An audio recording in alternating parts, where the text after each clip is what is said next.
I'm Rebecca Chopp, and before my diagnosis of mild cognitive impairment due to Alzheimer's, I was chancellor at the University of Denver. Hey, Ralph. Hey, Rebecca, how are you? Come on in. Good to see you.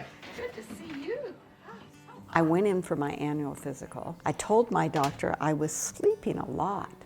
I didn't connect a big change in my sleep patterns to Alzheimer's. I also told her I'd gotten lost on the way to her office. My primary care physician asked me if she could give me a mini cognitive exam.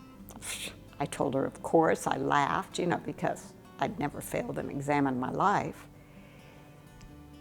And I didn't pass. And that was in 2018. So do you have fun plans for this summer, or is it all just kind of work-related? Or? No, we're not spending At first, the hardest part of being diagnosed with Alzheimer's was the feeling of losing everything. I made a decision that I was going to retire. I didn't want to make a mistake. Plus, I did want to spend time with my family, with my husband and my son and my friends. The Alzheimer's Association has walks that are fundraisers every year. And after the Walk to End Alzheimer's in Boulder, I was at a celebration party and Rebecca was there. And there was an immediate connection. She's kind of like one of the friends I'd never met before. My name is Ralph Patrick, and I am an independent dementia consultant. I work with caregivers and people who have dementia, supporting them on this journey through the disease, because it's such a long disease, it's such a long process. The way it advances for each individual, that they need the support and ongoing help and advice and resources that people can offer. So Rebecca and I have done some presentations together, some educational programs. We did a presentation based on the book that Rebecca wrote. I wrote the book, Still Me, Accepting Alzheimer's Without Losing Yourself. So the book is really a combination of research and my story. There's a section that talks about it's not me, but it is me, and the importance of if somebody with Alzheimer's may lose their verbal capacity, they still have feelings. My husband Fred and my son Nate worry a lot. I watch her like a hawk. I'm very protective of her. I think I drive her crazy sometimes. I define my job as it's just doing everything I can to make it easier for her to do the things she wants to do. Plus, it's hard for me to say no now. So pretty much whatever she wants, she gets. My favorite thing about my mom is that she's a warrior. She's strong.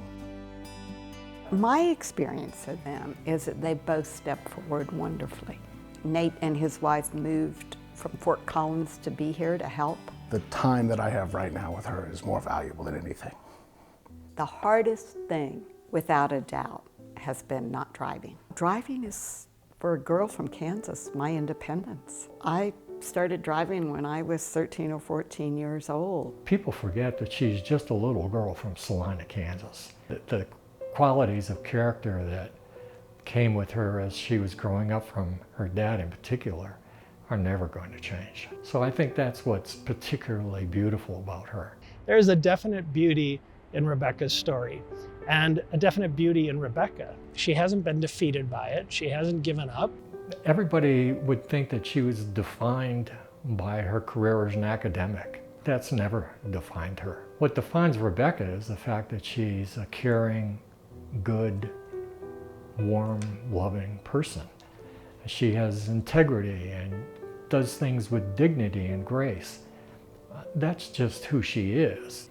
The biggest takeaway from this disease,